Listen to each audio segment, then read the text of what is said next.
নমস্কার বন্ধুগণ। আমি আজকের আবার চলে এলাম আমার গল্পের ঝুলি নিয়ে।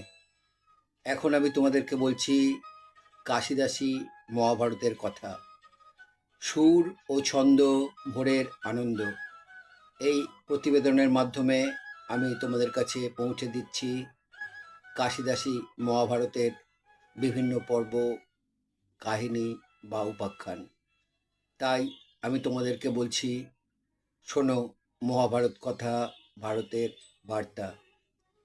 বন্ধুগণ, তোমাদের কাছে আমি কাশিদাসী মহাভারতের বিভিন্ন পর্ব পৌঁছে দিয়েছি। এখন চলছে সভা পর্ব। সভা পর্বে পাশা খেলায় মত্ত এখন শকুনি ও যুধিষ্ঠির। এবারে কি ঘটতে চলেছে আমাদের জানতে হবে। তাই আজকের নতুন পর্ব ভাতৃবর্গ ও দ্রৌপদীকে পণকরণ ও যুধিষ্ঠিরের পরাজয়। ভাতৃবর্গ ও দ্রৌপদীকে পণকরণ ও যুধিষ্ঠিরের পরাজয়। শকুনি বলিল চাহি ধর্মের নন্দন, সর্বস্ব হারিলে আর কি করিবে পণ। যুধিষ্ঠির বলে মম অসংখ্য রতন, চারি সিন্ধু মধ্যে আছে মোর যত ধন।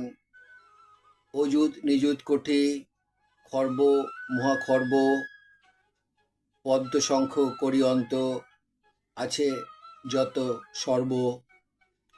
সকল করুণপণ এবারও শাড়িতে, যিনি লইলাম বলে গান্ধারের সুতে।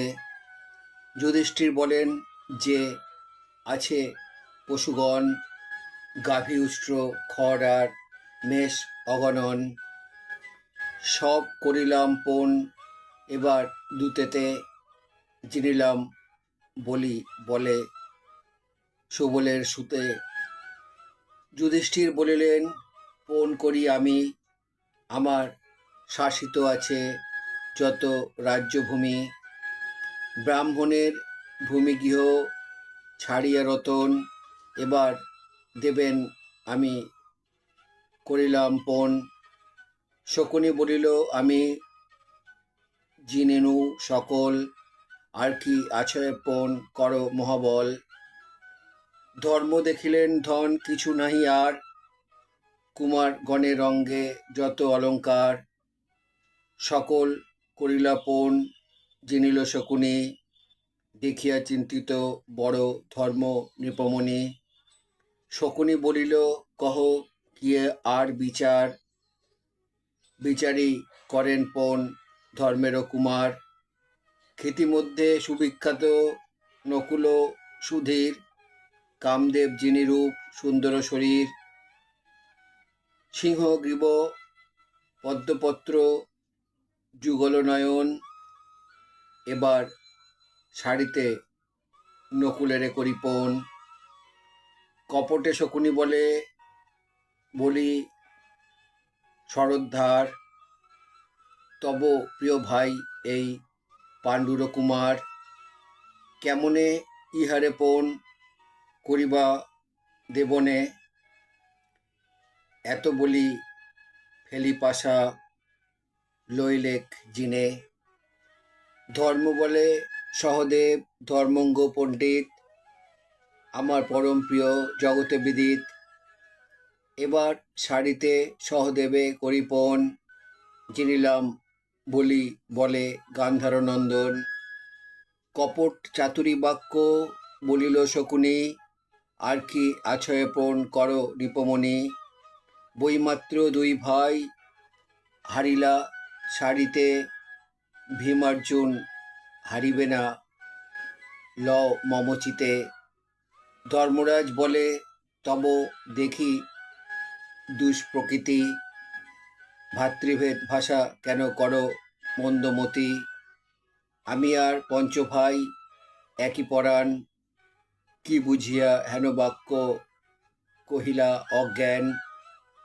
ভীত হয়ে শকুনি বলিছে সবিনয়, সহজে পাশায় মত্ত সুজনেও হয়।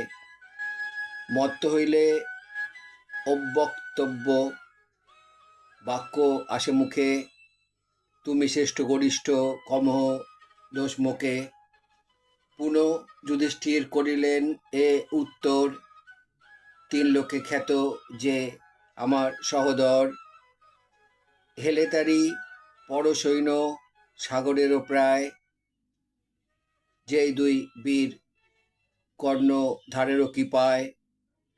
হেলায় জিনিল দেবরাজে ভুজ বলে, অগণিত গুণ যার খ্যাত ক্ষিতিতলে।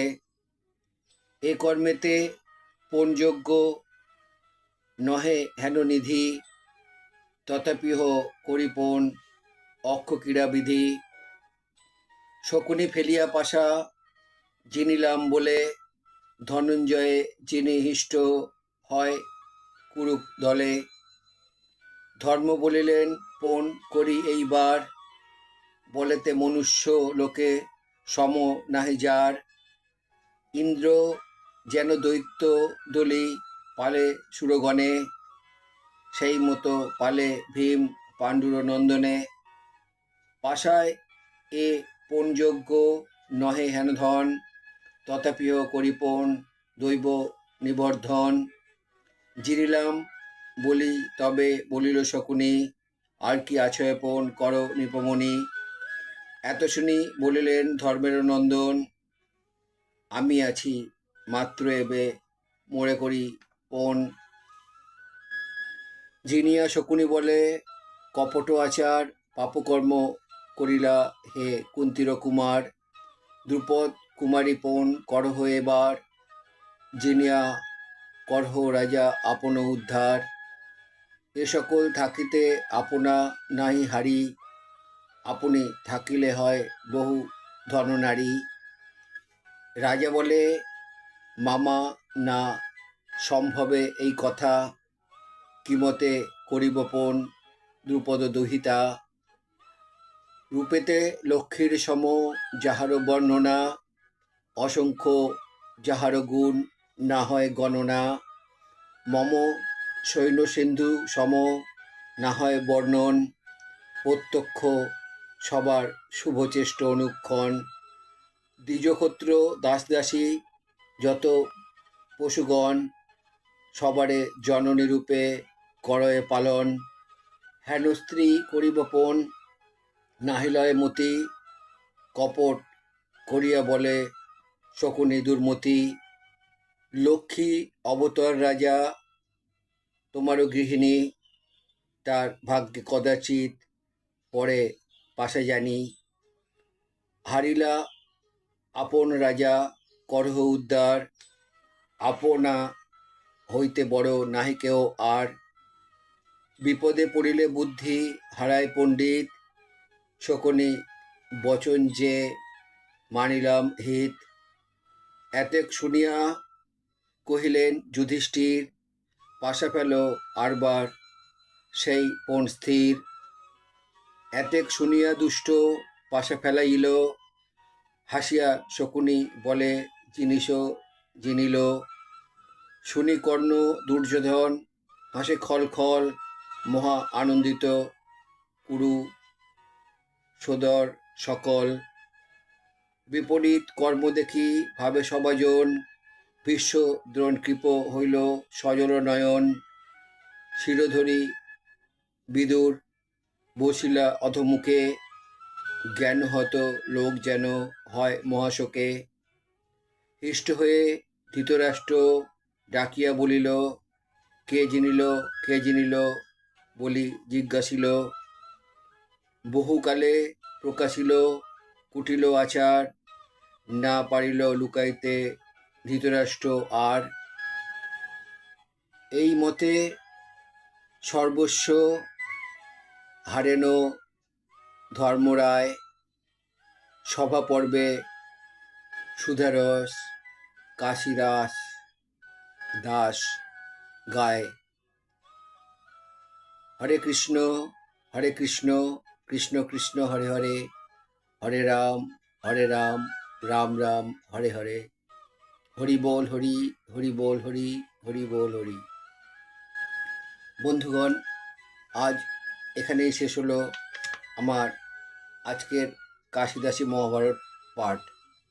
আজ তোমাদের কাছে যে উপাখ্যান নিয়ে এলাম সেই উপাখ্যানের নাম ভাতৃবর্গ ও দ্রৌপদীকে পণকরণ ও যুধিষ্ঠিরের পরাজয়। সেই নির্মম সময় উপস্থিত বন্ধুগণ, আমরা সেই পর্বের সেই উপাখ্যানের নিকটে পৌঁছে গেছি, যেখানে দ্রৌপদীর বস্ত্রহরণের সময় সমাগত সেই নির্মম মুহূর্ত আমাদেরকে এবার শুনতে হবে, জানতে হবে, দেখতে হবে। যাই হোক, পরবর্তী পর্বের জন্য তোমাদের কাছে আবার আমি চলে আসব। আমার আজকের পর্ব ভাতৃবর্গ ও দ্রৌপদীকে পণকরণ ও যুধিষ্ঠিরের পরাজয় তোমাদের কেমন লাগলো আমাকে অবশ্যই জানাবে। যদি ভালো লাগে তাহলে আমার চ্যানেলে এসে লাইক, শেয়ার, কমেন্ট করবে। আমার চ্যানেলে নতুন বন্ধু হলে চ্যানেলটি সাবস্ক্রাইব করবে এবং নতুন পুরানো সব বন্ধুর কাছেই আমার একান্ত অনুরোধ, আমার চ্যানেলের বেল আইকনটা অন করে রাখবে। তাহলে আমার পাঠানো সমস্ত প্রোগ্রাম খুব সহজেই তোমাদের কাছে পৌঁছে যাবে। কাশিদাসী মহাভারতের নতুন পর্ব, নতুন উপাখ্যান নিয়ে আমি তোমাদের কাছে আবার উপস্থিত থাকব। খুব ভালো থেকো বন্ধুগণ, আমার চ্যানেলে থেকো, আমার গল্পকে তোমাদের সঙ্গে রেখো। নমস্কার বন্ধু।